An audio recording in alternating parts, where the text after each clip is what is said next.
Sécheresse, canicule, pluie, à quoi ressemblera notre agriculture en 2050? Bonjour, c'est Pénélope Hérault, je suis journaliste météo et climat pour BFM TV et vous écoutez la question météo-climat. En 2050, cultivera-t-on des oliviers jusqu'à Bordeaux? Devra-t-on remplacer le maïs par du sorgho? Et parlera-t-on non plus du pruneau d'Agen, mais du pruneau de Tours? Alors ces questions peuvent prêter à sourire, mais elles traduisent les bouleversements climatiques auxquels notre agriculture pourrait être confrontée dans moins de 30 ans.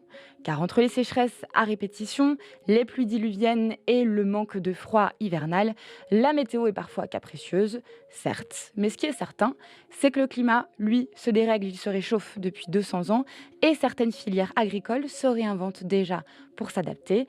Alors à quoi ressemblera la carte agricole de la France en 2050? Pour en parler, j'ai le plaisir d'accueillir Serge Zaka. Serge, vous êtes docteur en agroclimatologie, chercheur indépendant et conférencier. Et depuis des années, vous étudiez l'impact du changement climatique sur l'agriculture et d'ailleurs, vous accompagnez sur le terrain les agriculteurs dans leur stratégie d'adaptation. Alors Serge, je le disais, vous êtes agroclimatologue. Concrètement, qu'est-ce que ça veut dire? Quel est votre rôle sur le terrain auprès des agriculteurs? Une question qu'on me pose souvent d'ailleurs. Déjà, bonjour à tous. Agrométéorologie, agroclimatologie, on va distinguer les deux mots. L'agrométéorologie, c'est l'impact de la météo sur l'agriculture, donc le court terme. En gros, est-ce qu'il y a du gel de prévu dans la semaine? Est-ce que je dois mettre des bougies sous mes pommiers? Est-ce qu'il y a une canicule de prévu? Est-ce que je dois protéger mes animaux d'élevage? Donc ça, c'est l'agrométéorologie. Tous les agriculteurs sont agrométéorologues. Ils gèrent en fait la météo pour leurs productions agricoles actuelles. Et l'agroclimatologie, c'est ce qu'on va parler aujourd'hui. C'est notamment le long terme. Est-ce qu'il y aura des oliviers dans les vignes à Cognac ou à Bordeaux d'ici 2050? Est-ce que la garrigue va remonter du côté de Lyon avec la cigale qui va chanter? Donc ça, c'est vraiment des choses socio-économiques et politiques. Donc climat, qui dit climat, qui dit long terme, donc c'est plutôt à long terme. Ok. Et alors justement, quels sont les phénomènes sur le terrain que vous constatez qui affectent le plus l'agriculture? On a parlé dans l'introduction du gel, de la sécheresse, des pluies diluviennes, le manque de froid aussi. Qu'est-ce que vous constatez, vous, sur le terrain? Alors on a différents facteurs que vous avez mentionnés, hein. Alors la canicule, on a 4 fois plus de canicules depuis les années 2000 qu'avant les années 2000. Cela impacte notamment la fertilité des fleurs de tomates, de courgettes, qui à partir de 35 degrés ont des problèmes de fertilité et donc de production, d'ailleurs derrière de tomates, de courgettes. Pareil pour les vaches laitières, donc des problématiques de ce qu'on appelle des stress thermiques sur les animaux d'élevage, des productions en moins et du mal-être animal aussi qui peut s'installer. Donc, forte chaleur. Deuxième point, la sécheresse. La sécheresse, c'est le manque d'eau dans les sols et il progresse en France, hein. On a plus 15% du côté de l'Auvergne, plus 11% du côté du Languedoc. Ceci dit, sur les côtes de la Manche, on est encore épargné, on est entre 0 et plus 2%, donc ça, pour l'instant, ça va. Ensuite, on a d'autres facteurs, la grêle.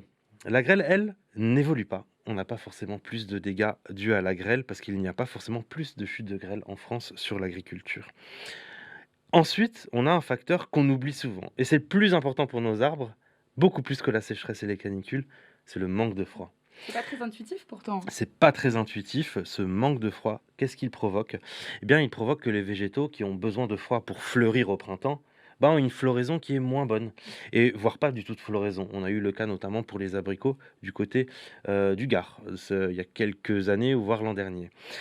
Eh bien, ce manque de froid induit que c'est l'aire de répartition, la biogéographie, l'aire de répartition de nos arbres qui va être amené à évoluer et c'est peut-être ça le plus grave, c'est peut-être ça le en fait le plus coûteux, c'est de faire bouger la carte en fait de France, de toutes nos productions, pour s'adapter au changement climatique.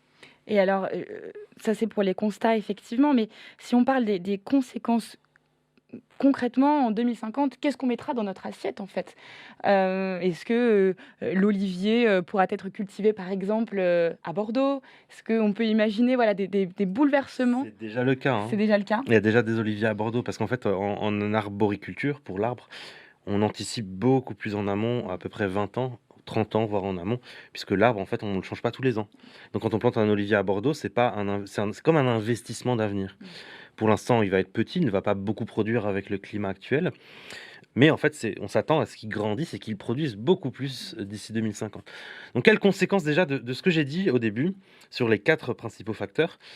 Quelles conséquences? Donc premier point, la douceur hivernale fait qu'on a des problèmes de floraison ou alors on peut avoir des floraisons beaucoup plus précoces et ce qui induit des dégâts beaucoup plus importants avec le gel tardif. Puisque nos arbres sont très sensibles au stade floraison. C'est le stade de sensibilité le plus important Mmh. au changement climatique. Deuxième point, les sécheresses, elles impliquent une perte de rendement. On prend l'année 2022, par exemple, en exemple, puisqu'on a eu jusqu'à moins 54% de pertes pour le maïs non irrigué dans le sud-ouest de la France, à peu près moins 20, moins 30 sur le reste de la France et à peu près moins 5% du côté des côtes de la Manche. Donc cela implique une perte économique. C'est pas forcément il faut pas voir ça comme une perte économique sur une année, mais comme un affaiblissement en fait des filières agricoles d'année en année qui se prennent des à-coups climatiques. Donc aussi un moral qui peut baisser, une puissance agricole aussi qui peut baisser puisque le changement climatique est pour l'instant plus rapide que notre adaptation. Les canicules, donc on a parlé sécheresse, manque de froid, les canicules, elles impliquent des problèmes très importants sur le maraîchage notamment. On a vu cette année, en 2025, qu'on a eu une canicule très importante, la plus importante d'ailleurs au mois de juin, pendant la floraison de tomates, des melons, etc. Ce qui fait que le pollen est beaucoup moins fertile en réalité lorsqu'il fait chaud. Et lorsque le pollen n'est pas fertile, la fleur, au bout d'un moment, elle sèche et elle tombe. Et chaque fleur perdue, c'est un fruit perdu. Donc ça, on le voit en conséquence. Et d'ici 2050, forcément, cela va évoluer à la hausse. Ce qui fait que dans certaines régions, les risques climatiques feront que la culture qui est en place n'aura peut-être, économiquement parlant, plus lieu d'être. Ça peut paraître étonnant, mais quand on voit par exemple la pomme golden, la pomme la plus cultivée de France, qui elle a besoin de 1000 heures de froid pour fleurir, qui en plus a des problématiques lorsqu'on dépasse à peu près les 40 jours au-dessus de 35 degrés et qui est sensible de façon modérée, ceci dit, à la sécheresse, cette pomme golden, là, elle a des problématiques observées de perte de rendement, de floraison au mois de septembre, pendant la récolte des pommes, donc des bouleversements de la phénologie, les stades de développement de la plante. Et ce qui se passe, c'est que ça veut dire que l'arbre, progressivement, n'est plus dans son climat d'origine. Il n'a pas lieu d'être. Donc en fait, on va le, le faire migrer vers le nord. Donc il y a des régions au nord de l'Europe qui gagnent du potentiel et des régions au sud de l'Europe qui en perdent. En tout cas, ça veut dire concrètement que certaines filières sont vouées à disparaître en France pour peut-être, progresser vers le nord, c'est ça? C'est ça. Ça, c'est la théorie. Mmh. C'est-à-dire que la science dit que ces filières vont forcément remonter. La théorie, c'est toujours très simple. Après, il y a la réalité du terrain. C'est-à-dire que le plus complexe n'est pas juste de faire évoluer l'aire de répartition des arbres. Le plus complexe, c'est la filière, le consommateur, le transformateur, le réfrigérateur, le vendeur, le stockeur. Toutes ces informations-là font que on a énormément en fait de main-d'œuvre, de matériel à mettre en place sur les territoires pour pouvoir accueillir ces nouvelles filières. Si vous plantez un olivier à Bordeaux, qui va consommer l'huile d'olive de Bordeaux? Est-ce qu'il y a des AOC? Est-ce qu'il y a des IGP qui vont se mettre en place sur le territoire? Des pressoirs aussi? Est-ce qu'il y a les bouteilles aussi qui sont nécessaires, qui sont présentes sur le territoire? Est-ce qu'il y a les consommateurs qui vont le consommer? Enfin, c'est énorme en fait comme boulot. Je ne sais pas si vous vous rendez compte, mais pour chaque filière, c'est plusieurs dizaines de milliards d'euros. Donc quand on cumule tout, on voit bien que les dépenses nécessaires pour arriver à une adaptation ne sont pas suffisantes. Oui, effectivement, c'est toute cette chaîne à prendre en compte finalement. Et justement, une question peut-être un peu plus, géopolitique cette fois, mais est-ce que, finalement on pourra encore, se nourrir en France avec nos propres cultures en 2050 dans ce contexte de changement climatique? Alors, pas toutes, mais il faut pas non plus être catastrophiste. Par exemple, je prends le blé pourrait avoir des rendements qui augmentent du côté de la Manche. Le colza, l'orge, pareil. On pourra avoir de nouvelles filières qui arrivent par le sud, donc on n'aura pas besoin de les acheter en Espagne ou au Maroc. Elles seront présentes dans le sud de la France, voire on les exportera vers l'Espagne et le Maroc. Donc on a peut-être une tendance inverse avec la désertification du sud de l'Europe. Mais puisque vous avez dit le mot géopolitique, et c'est encore plus important, ça dépasse en fait les sphères agricoles. Puisqu'en réalité, quand on prend le blé, son aire de répartition, qui est pour l'instant et dans le passé un peu dans le nord de l'Espagne, France, Belgique, un peu la Suisse, un petit peu l'Allemagne, cette aire de répartition, elle remonte vers la Biélorussie, la Russie, la Pologne, l'Allemagne toujours, et un petit peu plus au nord, le sud de la Suède. En fait, le grenier de la première calorie mondiale, qui est le pain, ça remonte vers des pays qui ne sont pas forcément des pays qui, pour l'instant, sont alliés de l'Europe. Et le blé est un très grand échec en fait de l'Europe puisque la Russie est maintenant le premier exportateur mondial de blé. Le changement climatique lui est favorable et que cela joue sur en fait une anticipation presque de souveraineté alimentaire de chaque pays. Et l'adaptation n'est pas juste pour embêter les agriculteurs sur le territoire, elle doit aussi être politique, c'est-à-dire d'avoir une vision concrète de ce qui peut se passer pour qu'on reste en fait bien placé, qu'on se nourrisse déjà et qu'on reste bien placé sur l'économie mondiale de l'alimentation. Je rappelle que des pays dépendent de nous pour la production de leur pain. Notamment, on prend le Maroc, en fait, ils achètent beaucoup en France, donc on a aussi une responsabilité de nutrition de ces pays du Sud.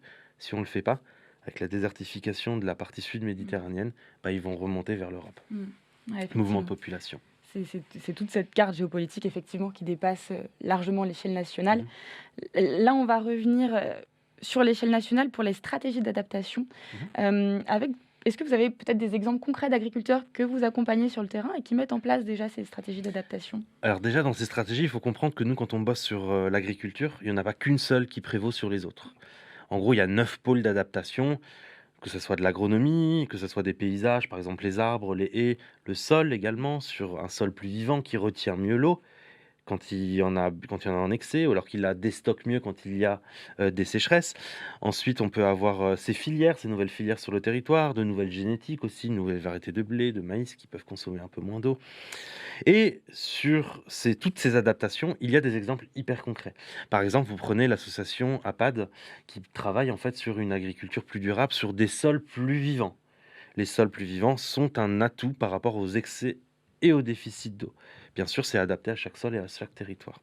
On peut prendre des agriculteurs qui font des exemples très intéressants de la vigne en Belgique, de la vigne du côté de l'Angleterre, des clémentines de Corse du côté de Nîmes, des oliviers à Bordeaux. Ça, c'est une adaptation géographique. On a également des semenciers qui travaillent sur l'amélioration génétique du blé, du maïs, même si je considère que maintenant il faut aller vers ces nouvelles espèces comme le sorgho, puisque le sorgho a besoin d'amélioration génétique avant de l'implanter sur les différentes filières du territoire. Ensuite, on peut avoir l'agriculture numérique. Donc là, ce sont par exemple des systèmes d'irrigation connectés pour éviter les pertes, les tracteurs connectés. Là, c'est une aide à l'amélioration des pratiques, mais c'est pas forcément ça qui va faire toute l'amélioration. Mmh. Donc on voit bien que les agriculteurs sont toujours en réflexion, que dans ces 9 pôles d'adaptation, eh bien, en fait, c'est un mélange de ces toutes petites adaptations qu'on a sur le territoire qui font, en fait, une grande adaptation. Mmh. C'est intéressant effectivement et puis j'imagine aussi qu'il y a le rôle de l'État aussi là-dedans, à planifier cette transition agricole. Aujourd'hui, est-ce que les politiques publiques sont finalement à la hauteur des enjeux? Non. Bah, je préfère être clair, non. Même si en France, on est le plus en avance sur ces sujets, on est le seul pays à changer la géographie des cultures, par exemple. Mais il faut se douter que ça ne dépend pas que de la France, ça dépend de l'Europe, parce que forcément, si la pomme golden s'en va du sud-ouest et qu'elle remonte vers le Danemark, il faut qu'on travaille au sein de l'Union européenne sur Mmh. ces sujets-là. Et ces questions ne sont même pas abordées. Je crois qu'on ne connaît même pas la définition de la biogéographie au sein de l'Union européenne. Le rôle de l'État est un accompagnement, une décision stratégique de long terme aussi pour qu'on aille tous vers une direction. Il y a plein de chemins pour y arriver, mais qu'on y aille. Et le dernier est financier parce que le besoin financier pour s'adapter est tellement gigantesque que seuls les agriculteurs Mmh. ne peuvent pas le faire tout seuls. Mmh, complètement et peut-être pour clôturer notre échange, justement sur les besoins financiers, on va parler là des réalités économiques en cohérence évidemment avec le terrain. Est-ce que finalement cette transition, elle ne pourrait pas être d'une certaine manière aussi une opportunité? Si on arrive à s'adapter, qu'est-ce que vous en pensez? Tout à fait. Alors, on peut tourner ça en positif, même si vous pensez que le négatif est quand même plus présent. Bien sûr. Mais de toute façon, dans l'avenir, il va falloir qu'on se nourrisse. Donc, il va falloir qu'on développe des filières adaptées au changement climatique. Il y a des éléments positifs, comme par exemple, et malheureusement, ça se base sur des éléments négatifs dans d'autres pays, hein. Mmh. Le Maroc, l'Espagne, le sud de l'Italie, la Sardaigne, eux, vont avoir une forme de désertification où il sera plus complexe de produire. Donc en élément positif, on peut dire qu'on peut développer les filières des légumes du soleil, la pistache, l'huile d'olive, le sorgho, dans nos régions du sud de la France. Et en fait, dans l'avenir, on a un rôle aussi de redistribution de ce qu'on va produire Mmh. vers le sud. Donc économiquement parlant, ça peut être intéressant, même si en réalité la diversité des cultures possibles diminue puisque le climat devient plus complexe. Mmh. L'exemple le plus flagrant, par contre, est dans le nord de l'Europe et le nord de la France, côté des Manches. Là, on a une diversification avec le réchauffement par le sud. Et donc, par exemple, on plante maintenant des vignes en Bretagne, en Normandie, dans le Pas-de-Calais. On fait du vin Mmh. maintenant au sud de l'Angleterre. Je ne sais pas si vous vous rendez compte Mmh. du vin de qualité, hein, parce qu'avant on Mmh. en faisait, mais c'est pas de qualité. Mmh. Maintenant, c'est du vin de qualité. Mmh. Et donc, on peut dire, oui, il y a des opportunités. Il faut pas non plus se masquer et mettre des œillères, parce que la meilleure façon de s'adapter au changement climatique, c'est de réduire les gaz à effet de serre. Je tiens à le préciser, après Mmh. 2050, c'est beaucoup trop incertain. Mmh. Donc on garde les éléments positifs, mais on ne masque pas la lutte contre les gaz à effet de serre. Complètement. Et l'origine du problème, Et effectivement. l'origine du problème, voilà. Ok. Bon, eh ben merci beaucoup en tout cas, Merci à vous. Sergio Zaka, pour cette interview. C'était passionnant en tout cas. J'espère. Merci d'avoir écouté la question Météo-Climat, le podcast qui répond à toutes les questions que vous vous posez sur le temps qu'il fait et qu'il fera. Et pour ne rien manquer, n'hésitez pas à nous laisser une note et un commentaire. À bientôt.